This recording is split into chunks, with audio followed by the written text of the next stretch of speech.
Rennes qui reçoit demain le FC Séville. Honnêtement, tour de table très rapide. Qui s'attendait à voir Rennes plonger de la sorte? Non. Personnellement. Personne, non. Tony non plus. Eric, vous qui êtes un spécialiste de Rennes, vous le venir. David? Non, au vu de l'émerveillement quand même de la saison dernière pour accrocher ce billet, on attendait beaucoup mieux. Après, voilà, si on va creuser, on arrive à trouver des explications. Alors tout le monde parle de cette fameuse victoire sur les 13 derniers matchs, mais il y a pire encore. Il y a un autre chiffre qui est alarmant, encore plus alarmant. Oui, car Rennes enchaîne les défaites en ce moment. 8 défaites, toutes compétitions confondues, sur les 10 dernières rencontres. Rennes ne gagne plus, mais Rennes ne fait quasiment plus de matchs nuls. Est-ce que Julien Stéphan pourrait être menacé ou pas? Ou est-ce qu'il est protégé? Moi, je reste persuadé qu'il est protégé. Oui. Je pense que l'idée que la famille Pinault veuille en faire le Arsène Wenger local, j'en suis intimement persuadé. Et à un moment donné, on se dit pas on a fait une bêtise environ Olivier Létang? Qui protégeait les joueurs, qui était là pour encadrer, parce qu'un club, c'est pas seulement un entraîneur. Moi, je pense que si. Ils ont fait une erreur. Après, les deux s'entendaient pas, donc il fallait faire un choix entre les deux. Ils ont préféré Julien Stéphan. Je pense que ça aurait été bien que les deux s'entendent, parce que je pense qu'Olivier Létang a fait énormément de bien à Rennes.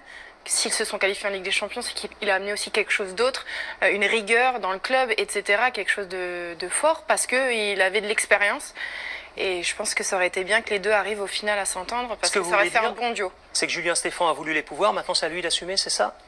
Non, j'ai pas envie de dire ça, parce que c'est trop dur de dire ça, c'est un jeune entraîneur. Donc, mais je pense que ça aurait été bien que les deux puissent régler leurs problèmes, parce que ça aurait fait du bien à ce Stade Rennais. Après, ce sont les résultats qui parleront dans les prochaines semaines. Il y a des matchs importants qui arrivent en Ligue 1. Il reste 5 rencontres jusqu'à la fin de l'année civile. Il y a ce match de Ligue des Champions et 4 rencontres de Ligue 1. Il y a Nice, il y a Marseille également qui arrivent. Si cette série continue, inévitablement, il va être menacé. Mais c'est vrai que pour l'instant, on a l'impression que le Stade Rennais pourrait jouer 3-4 heures sur les derniers matchs sans marquer. Oui, on sent que les joueurs sont rincés déjà. Un joueur comme Da Silva, par exemple, a déjà joué, je crois, 18 matchs. 18. Un joueur comme Nzonzi, qui a joué la trêve internationale avec l'équipe de France, on le sent rincé aussi. Camavinga. Camavinga n'est plus le même. Et puis, on se rend compte, est-ce que le mercato était meilleur? Est-ce que l'équipe est meilleure que l'an dernier? Moi, je pense que Rafinha et Mendy n'ont pas été remplacés. Franchement, et puis le Covid, l'absence de public évidemment joue énormément, et pas de créativité, pas tout ça, donc les joueurs sont cuits et n'avancent plus. Faut attendre, je pense qu'il faut attendre de voir aussi après la trêve hivernale, voir ce que ça va donner, parce qu'on se rend pas compte, mais quand on est joueur, physiquement et mentalement, la Ligue des Champions, ça puise énormément. Au-delà de physiquement un match à haute intensité, mentalement, ça puise beaucoup, parce qu'il y a la pression, il y a des joueurs qui ont connu la Ligue des Champions qu'aujourd'hui. Et je pense que tout ça, c'est beaucoup à encaisser.